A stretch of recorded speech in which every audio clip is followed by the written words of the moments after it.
Hello there, running and happy 4th of July.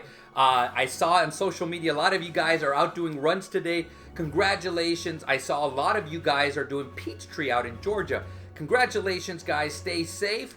Hope to see you guys later on this year. So stay safe, stay healthy, so we can see you guys later on this year. So today, guys, there's not a lot of news, so I'm not going to go over a lot of news. It's just a little bit of speculation. I do believe that they will do the theming for the rest of Springtime Surprise within the next few weeks. Now, I was just watching another video blogger. This is a regular one, and he actually says, which is true, Disney does a great job of storytelling. And if you remember going back to the last video I did for Springtime Surprise, I hope to God that they do. I think it would be a great idea of just revealing one at a time. So like next week another one, and then the week after another one, and so forth. And kind of telling a story, growing to the story for Springtime Surprise. I think that would be amazing. I think that would be great. But guys, that's going to be the only part of news, that any part of news that is going to be going on right now. There really isn't going to be going on much during the summer. So it's just going to be topics, going over stuff. And guys, let's go over today's topic. But before we do, guys, keep subscribing to the channel. Keep sharing this information. Guys, the reason that this channel exists and the reason it actually came to existence is because there was so much misinformation going on out there. Information that wasn't viable, wasn't true, wasn't 100% true. So I started putting this out so I could help you guys as much as I could. So guys, keep sharing the information. Please, please, please do. Let's grow the channel. Let's continue going, because again, this is your channel, guys. I'm going to lead into today's topic because, guys, when you guys ask questions, there's a reason I say this is your channel. When you guys ask questions, this is when I answer them on these videos. And over the years, I've been keeping a log, like all these questions that people have been asking online and how it grows. And I noticed that a lot of people are new or newer to Run Disney. So I thought to myself, I've been thinking like topics such as my experiences, what things I wish I would have known, top 10 things for like newbies, misconceptions, what is true and what is false. So I thought, okay, what I'm going to do is I'm going to roll it into one. And guys, I came up with 13 topics of what I would give, I'm going to give advice for. So it's going to be basically like 13 topics of what to do and not to do in Run Disney. Now, again, if I were to answer every single one I had, I might go up to about 40 or 50. And so I'm just narrowing it down to 13 topics. There's some topics that I'm kind of condensing. So I'm going to kind of say, all right, this and this is going to be condensed into this topic. But without further ado, let's get to the 13 topics. So number one thing that you should do if you're going to be doing Run Disney, especially if you're a newbie. If you're not a newbie, you should know this, is set up your account. So your account is everything that you're going to be doing. It's on the Run Disney page. And so your password is going to be the exact same password that you use for everything Disney. If you have a My Disney Experience account, it is the exact same password. You're not going to have to change it. Input it. If you do input a different password, username and password, you're going to have to go back and you're going to have to change it for all of them, or it's going to be changed for all of them. So guys, just be aware of that. So your username and your password is going to be the same, but let's take a look on how to do this, where to find it, and how to do it. What you're going to do is go to rundisney.com, click on Help and Support. Manage Account is what you're going to click on. So if you have an account, this is where you're going to log in, create an account. This is what you're going to do. So it's your first time doing it. Where you're going to stop here is password. Remember, the password is the same for all your Disney accounts. And just fill this out and you're done. So the second thing is theming. A lot of people ask questions about theming. What is the theming? So there is actually 5 themes right now. 5. Now I'm going to give a disclaimer. Things can change. Things can change, but right now there's only 5. So let's go ahead and start with the series. So we'll start off with Wine and Dine. Wine and Dine happens in November, okay? Usually the first full weekend in November. That does not include Halloween. So if it includes Halloween during the race days, it goes over to the next week. So that way they don't overlap, I should say. So that's that.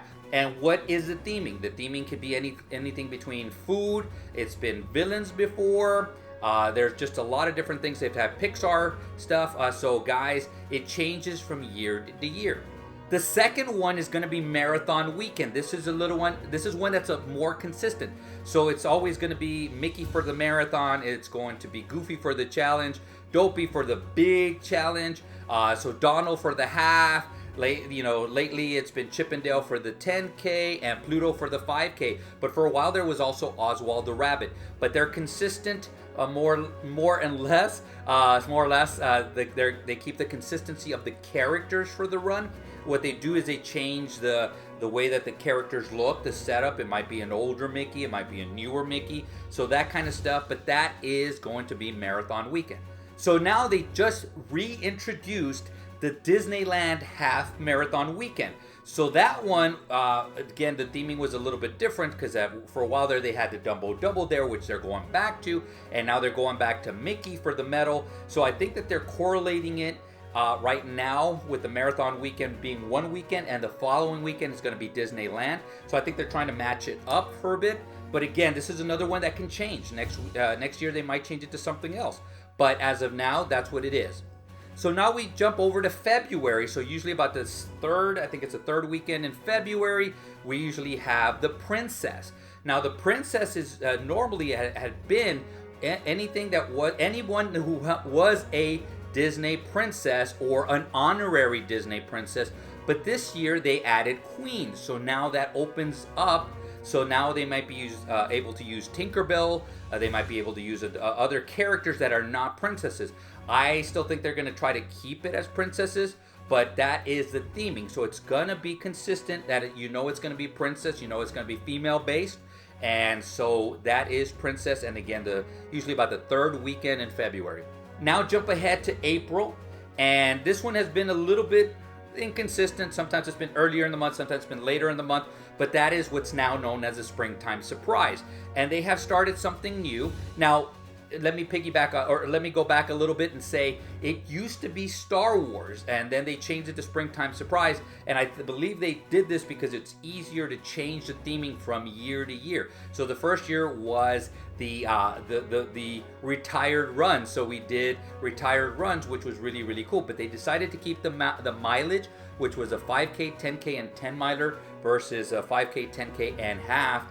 And they made the challenge all 3 runs. So again, this is another one of these tidbits. Guys, this is one of the only challenges, Dopey being the other one, that the 5K is included. I've said this over and over and over again, and I'll continue to say it because it's one of the things that I see people do. They register for a certain run and they figure, oh, it's already there, and it's not. The one I just saw was for the Princess. Some people signed up for the challenge, assuming the 5K would be on there. It's not. So again, there's only 2. And this is one of them. There's only 2 where the 5K is included. This is one of them. This is Springtime Surprise. So again, the first year it was the retired runs. This past year was Pixar. And now it's Stitch and Stitch in the Adventure. So guys, they change it from year to year. And I see them changing it from here on out. So guys, yes, I was also one of the other people who thought it was going to be Star Wars. I think Star Wars is coming. It's just a matter of time. But guys, so that is the theming for the runs, and that was the long number 2. Number 3 is one that's more of a suggestion because I still see it over and over and over. When you're registering, so this is going to be about registration, it's okay to be nervous. It's okay to be excited. I'm always excited. I'm always a little bit nervous, especially when I don't get the early registration. So guys, my suggestion is just calm down as much as you can. I know it's a big deal. Things that I always suggest is just skip proof of time, skip whatever you want, like whatever you can, such as like buying merchandise, because you can always go back in there and you can change that up. But this is something that I wish a lot of people knew, because a lot of people sit there going like, man, I went back, I started adding this stuff, and then by the time I got off, I probably missed it by a couple of seconds. Well, those couple of seconds could have been when you were trying to purchase something or look at purchasing something. I don't even look at anything now. I just go straight through. When I see the merchandise, I go straight through. I don't even glance at it. I just go to pay. And then afterward, I can go back in there and there's a place to buy products. So you can go back and buy products, okay? But that's something that especially you newbies should know, is you do not have to buy the products. If you miss your window while you're registering, you're still gonna have a lot of time to go back to your account, which was number one. You log into your account, you go on there, and it's going to give you a tab that's going to say buy products, okay? You can actually go in there and edit your account, so you can add proof of time. So there's things that it won't let you go, such as emergency contact. You're going to have to put that in. So guys, whatever you can skip over it, and then just go and re-put it in there. But that's something that I already kind of know, but guys, it's a suggestion for you guys. So that's number 3. So number 4 thing to know, especially if you're one of those people that say, I need to get into Club runDisney. It kind of has a funny calendar, guys. This is something that you guys need to know, because if not, your expectations are going to be off and you're going to be going like, what the hell just happened? Okay, number 1 is when you sign up for the following year, you get early registration for not that year, but the year following. When you get to go into the expo early is that year. So you sign up in usually, what is it, May of, let's say, 2023. So you get to go into the expo early from 2023, Expo 2023 to 2024, which is basically till October of 2024. You also get to register early for those runs. But the runs do not happen until late 2024 to 2025, if that makes sense. I hope it does. So you're going to have to, if you want to take advantage of the expo, you're going to have to renew. The only other way around it is if you're able to get into some or all of the races just by naturally typing in and waiting and getting through the virtual queue. But I call this the runDisney funny calendar. I don't think they're going to fix it anytime soon, but I think it's kind of weird that you can register early for one season, and so you think, okay, cool, I'm going to be able to get into the expo early, the expo merchandise part of it early, that same year once I register, and it's not. You're going to have to renew to get in. I hope that makes sense, but that's something that you need to know if you get Club runDisney. So number 5 also has to do with registration, because it's a lot of stuff that I see going like, man, I registered all my family and I can't get them, I can't transfer it over. It's all under mine. Yes, it's under yours because you registered, you bought the tickets, whatever it is, under your username and password. What you can do is you're going to email or call runDisney. Usually email will work. You're going to give them that information that this is where you want them to transfer it over to. So if the name's person is John Smith and they're johnsmith@aol.com, just send all that information over, and so that way they can transfer it over to their account. Just give them their account information and they should be able to do it. It's not a big deal that they can't. You're just going to have to print out everything for them. You're going to have to print out their expo pass. It's not the biggest deal unless they badly want to see that. So you actually are the one that's going to have control of everything. So if you're going to make modifications, if you're going to buy products for them or anything, you're going to have to do it. That's the only bad part about it. So you're going to be able to control the whole thing. Now, to piggyback on that, a lot of people have been saying, hey, and this is one of those where I'm going to attach two things. So what's it called? A lot of people have been saying, hey, all of a sudden it disappeared. My registration has disappeared. And this is where I talk to the newbies now, especially the newbies, because the guys that have been with me for a while know that I always say this, and some of you have thanked me for this. Take a screenshot when you register. Take a screenshot. Now it's going to have to say thank you for your registration. Registration is complete. It's going to have a number. It's going to have a registration number. It's going to have basically your proof that you paid, okay? And in case you don't get an email, you're also going to take a screenshot of where you paid on your credit card or gift card, whatever it is, and you're going to take that with you. That's going to get you in. You're going to be in the race. But I'm starting to tell people, because this happens way too much, where people are writing, hey, it disappeared, what happened? And they start panicking and stuff. And I said, and the ones that I talk to say, did you take a screenshot? And if they say yes, and do you have proof that you paid? And I said yes, then you're fine. Just take that to the expo, and they will take care of it for you guys. But to reiterate, take a screenshot of everything. If you're doing it on your computer and you don't know how to take a screenshot, take out your phone and take a picture of it. Take anything that you can, any proof that you can, because if something like that happens, you have backup and you're going to be okay, because Disney won't just allow this to go. You have proof that you paid, you have proof that you're registered, they're going to get you in. So that was number 6, basically. Now I'm going to do 7 and 8, one right after another, because a lot of people start asking, and I believe these are 2 separate questions because it'll answer everything, but it's going to have to do with transportation, and it has to do with staying on or off-site resorts. So the first one is going to be staying on or off-site resorts. I could do a whole video on that, and I probably will. So, guys, if you stay on property, you get transportation to and from. That's great, but the pricing is going to be the biggest thing that a lot of people kind of put in their heads, and hey, am I going to be able to get to the run, which I'll get to in a little bit. So guys, the pricing, take into consideration this.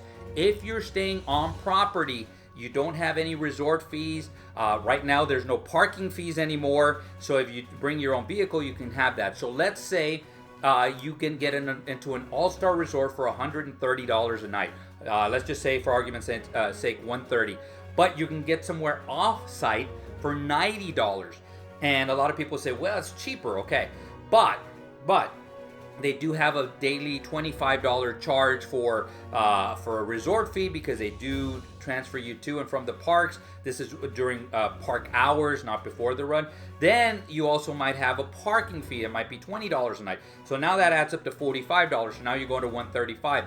Then you have the, how am I going to get to the run? So you're going to have to call a Lyft or an Uber. That's going to be an extra $15, whatever it is, and that's each way. So now you have another added expense, where now this is going to be number 8. So number 8 is all the Disney properties take you to and from the expo and the start and the finish of the run, and it is included in your stay. So they will have designated areas in the front of the resort where they will pick you up. Whenever I tell people, unless you're the first one there, so you get too overexcited and you're there at 2 a.m., you're gonna be, you're just gonna follow the crowd. There's gonna be a bunch of people. There's signs all over the place.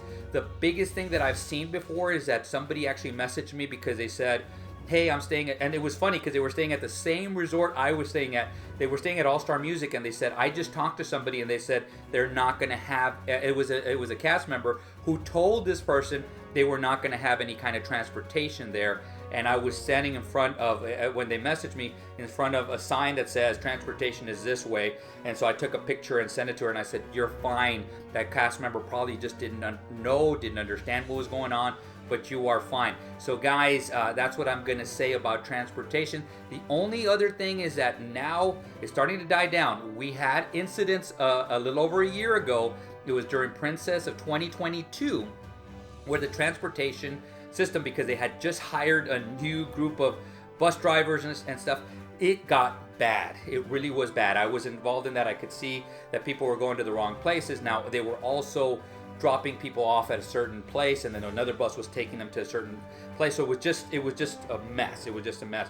It was a one-time deal. Now, every once in a while, a bus driver can go off course, and that can happen. But I still hear people saying it's a mess. It's so bad. It's so bad. Ever since then, I have had, knock on wood, I have had nothing but great luck getting to and from my runs, getting to and from the expo. I have had nothing but awesome luck. So guys, that is basically transportation in a nutshell. And again, I could do a whole video lasting 20-25 minutes just on that. So now we're up to number 9, and this is something that I wish, because people ask right now about the runs.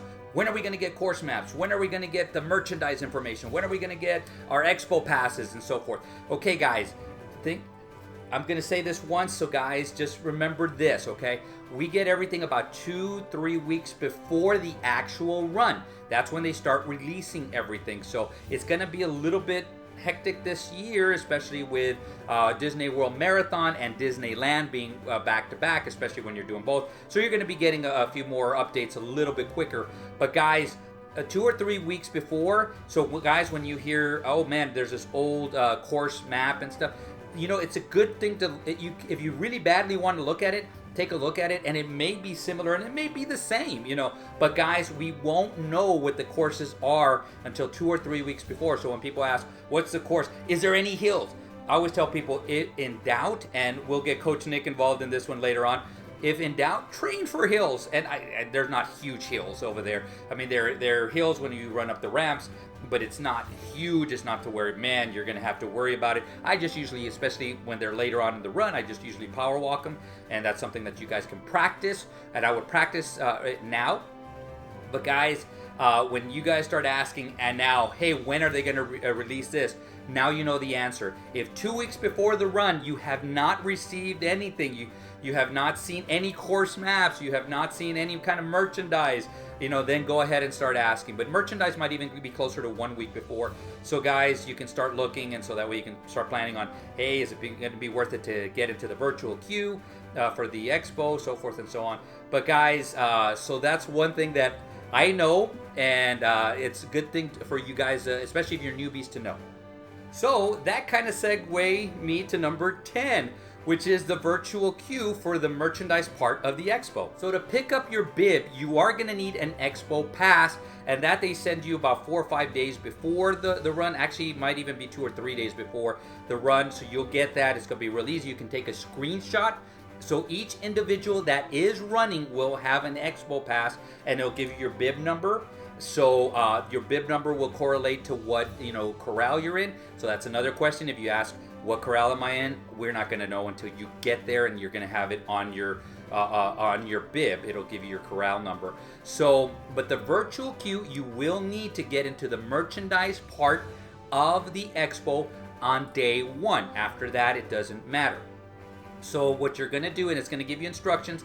If you have done it for Flight of Passage, I don't believe it had it for Flight of Passage. Rise of the Resistance, let's go back. Rise of the Resistance, for right now it's going on for Tron, and it's still going on for Guardians of the Galaxy, Cosmic Rewind. If you can practice on doing that, it's going to be the exact same thing.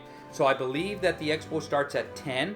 So basically at 9 or 9:30 is when you get that. And then once you do that, they're going to start lining you up inside based on your number. They're going to call you back when it's time for your number. And yes, you can be called 3 hours later, 4 hours later, 5 hours later. What happened with Springtime Surprise was basically they didn't have as many people as they thought. So about 4 or 5 hours into it, they just opened up the merchandise, so you can go in and do the standby line to get into the merchandise part. So guys, that can happen. I was going to suggest that most of the time for the other runs, it's probably not going to happen. So guys, it's going to be the same thing. Pick the people that you want going, and they do not have to be doing the run. So if you have a child, you have a husband, you have a wife, you have a loved one, a grandparent, whatever, and they want to go in there with you, make sure that they're on your My Disney experience. Choose them. It's going to be the same thing. Confirm party. Then you're going to go in there and select your virtual queue. And it's going to say 6 numbers. It's going to have 6 different passes. So there's going to be 6 different people. You're going to have to spin it just like anything else. You're going to scan them 1, 2, 3, 4, 5, 6. And then all of you guys can go in. Then you're going to have to go and stand in the standby line. So it's the same thing as Tron right now. The same thing as Cosmic Rewind right now. You're still going to have to stand in the line. But guys, get used to the fact that you're going to have to get that virtual queue early that morning. There is some rules to it. Again, they're going to apply, and you're going to see it that morning. I believe it's like you have to be within a certain amount of miles to get it. So like if you're somewhere else, it's not going to let you do it if you're flying. But you can come that night. So let's say you fly in later on that day, and you still have 4 or 5 hours, and you can get over there. Try to see if you can get into the virtual queue. There's probably still going to be some spots left for you, so you can get into that virtual queue and go and get your merchandise. So guys, take into consideration, this is something that a lot of people don't pay attention to, but just remember this, is that the expo will start the day before the first run. So that's when we have to have the virtual queue. So that's when a lot of things sell out, especially things that are very, very popular. You want to know what's popular? What you do is when a day, and I'm not lying to you, a day or two before the run happens, what you're going to do is you're going to go on eBay and you're going to say, Springtime Surprise 2024 merchandise, and you're going to see things pop up, and it's going to be pre-sale, and so you're going to see what's popular or what people are going to predict is going to be popular. So spirit shirts are popular. There's a couple of other things here and there. Limited edition, almost anything limited edition is popular. So guys, that's what you can more or less tell. And again, if you go there the first day and you're early on, you should be fine. I think if you're there before noon, on the most part, you should be fine. Once you start getting in the afternoon, it depends on if something is really, really popular, it might sell out. But basically, again, this is something to know going into it. So hopefully this helps in your doing your virtual queue and getting your merchandise. So we're down to 3 left. So this is number 11 is the things that you guys should know, especially if it's your first run. Number 1 is, or this is a sub part of number 11. So the first thing is going to be is that the 5K is not timed. I've said this over and over and over. So you can take your time. You do not have to train for a 16-minute mile. You do not have to go anything faster. You do not have to speed up when you can take your time, take pictures. I've seen people take hour and a half or more than that, just so they can go into the parks and they can actually enjoy their run. So guys, now once we get to this, the 10K, the 10 miler, the half, and the full, you are going to have to keep a 16-minute pace. Is that 100% factual? And the answer is no, it's not 100% factual. It is a 16-minute pace from when the last person, which is AKA the balloon ladies, when they start, that's when the 16-minute per mile starts. So because I have been starting with the balloon ladies lately, a lot of people have been messaging me saying, hey, can I track you? And I say, sure, you can track me. So they go in there and they can track me so they can more or less tell where they are compared to the balloon ladies. Now, I don't always stay with the balloon ladies. Sometimes I take off. Depends on how I feel. So I take off. But it is a 16-minute mile from when the balloon ladies start. Now, if you're starting in Corral A, that probably means you have 18, depending on the run, you can have 18, 19-minute miles, and you should still be okay. You could still finish in front of the balloon ladies. So that's going to kind of give you an idea. And I'm going to get 2 pictures and all that stuff in a little bit. But guys, again, 16-minute mile when the last people start. I would always do this, and I would always train for faster than that. I would train for a 13, 14-minute. And guys, you're going to have to take into consideration the temperature, the weather. The weather is usually hotter in that time of year from where you're coming from. So guys, again, go a little bit faster because it's going to take away anywhere between 15 to 30 seconds a mile. So if you can focus on, if you run a 13-minute mile, then get a little bit faster than that too, 12 and a half or something like that practice. So that way you can adjust when it comes to the heat. And one of these days, and we're going to get Coach Nick involved. If you haven't seen, Coach Nick does post on the Run in Ears page on, it's usually every Tuesday or every other Tuesday. And he posts some good tips about running, and he's in Central Florida, so he can actually tell you a lot more than I can. So we're not finished with number 11 yet. Like I was telling you, we have a lot of stuff to cover when it comes to the 16-minute mile. The other misconception, and this has happened before, people have started posting, hey, once you get into Epcot, let's say Epcot is the finish, which is the finish most of the time. Once you get into Epcot, you get into World Showcase, you're fine. You don't have to worry about the balloon ladies anymore. Stop and get drinks and so forth and so on. Is that 100% true? And the answer is no. No, it's not. It depends on the race director. And for a while there, the race directors allowed that to happen. So once you got in, they allowed you to finish. But it started getting out of hand.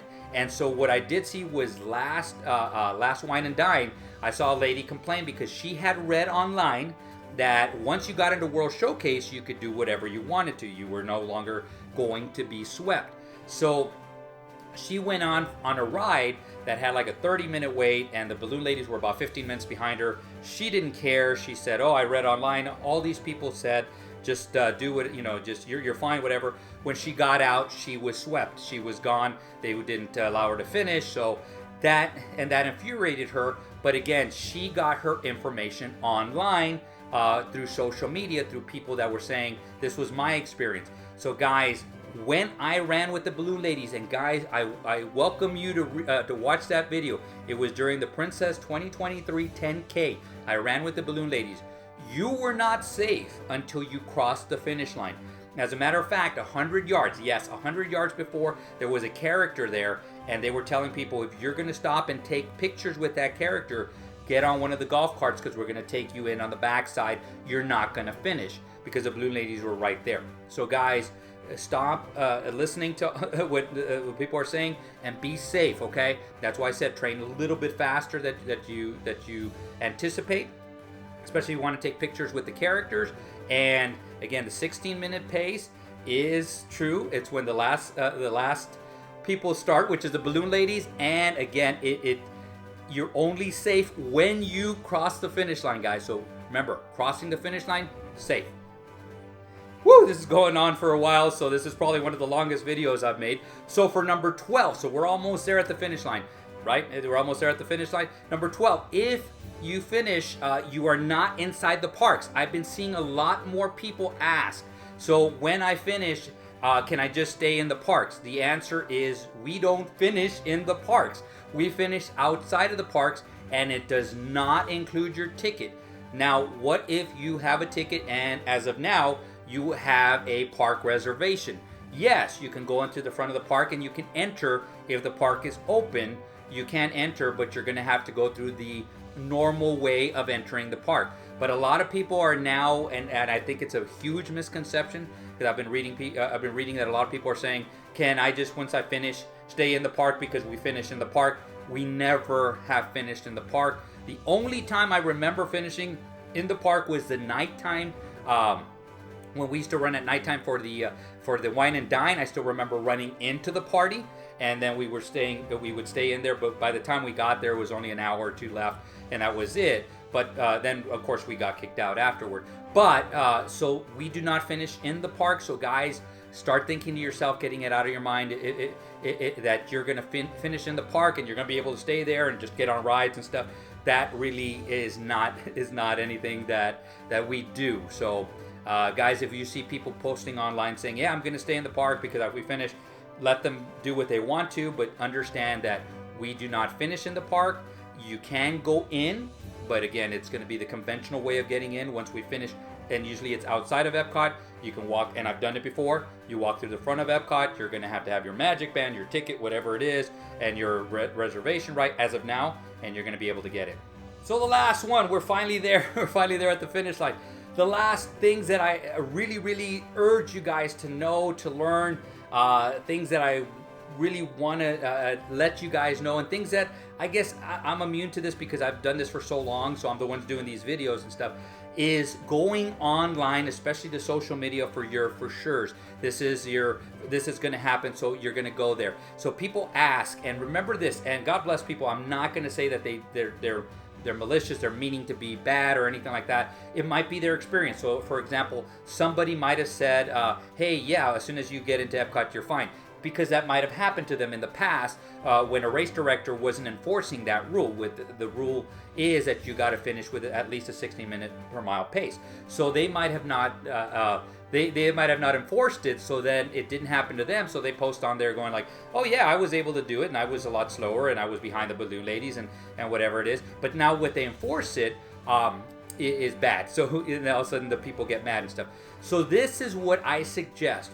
When you have a question, you don't even have to listen to me. You don't have to say, oh, Manny knows everything and stuff like that. No, you can just go, and I really, really implore you guys. I have gone over the Run Disney site over and over and over to get all the facts of what can happen, what is supposed to happen, and there's always an answer. If there is not, I implore you to email Run Disney themselves.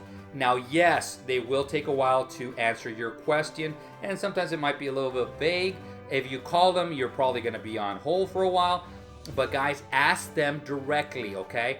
But worst case scenario, I always say, if you get to the expo and there's a question about even part of the expo or the runs and stuff, go to the information outlet or the booth that they have there and ask them.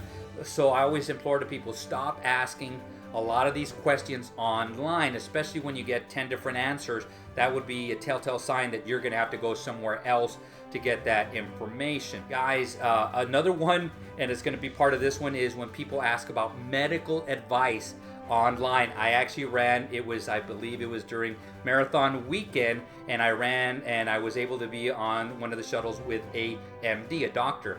And we were talking about how funny it is how people will ask for medical advice when it comes to injuries.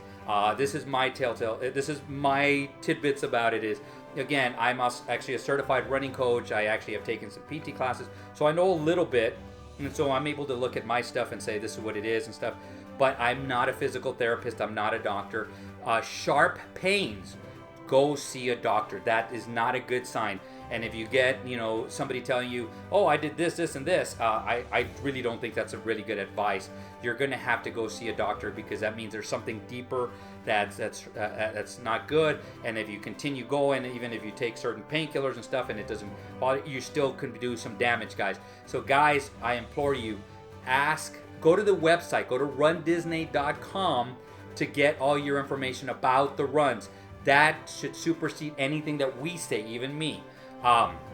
And if you have any kind of medical issues, especially any kind of major ones, go see your doctor. A physical therapist that specializes in running is a great option there too.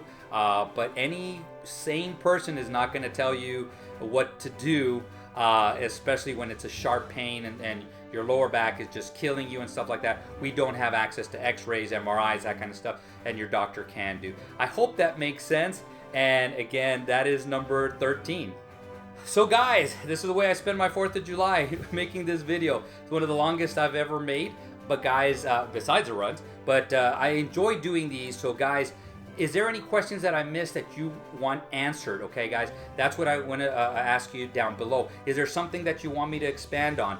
I just thought this was a good way to start, and I was going to do a video with a video of top 10 things newbies should know. Then I was thinking about top 10 things that are misunderstood or true and false, that kind of stuff. So I just kind of combined these a little bit and try to put this out. But I will have more videos coming out. I have some experiences that I have just come across, and I'm going to share those with you, especially when it comes to charities. So that's coming up pretty soon. But guys, any questions that you have, anything in particular, guys, if you notice, I did 13 things. With questions that I've asked, I could easily have done this 25, maybe even 35, 40, possibly even 50. And if I would have expanded them, I would have been here for 2 or 3 hours. So maybe one of these days I'll get on Twitch and answer questions. So that's it, guys. Guys, have a happy 4th of July. Guys, create a magical day, create a magical run, and guys, see you sooner than later.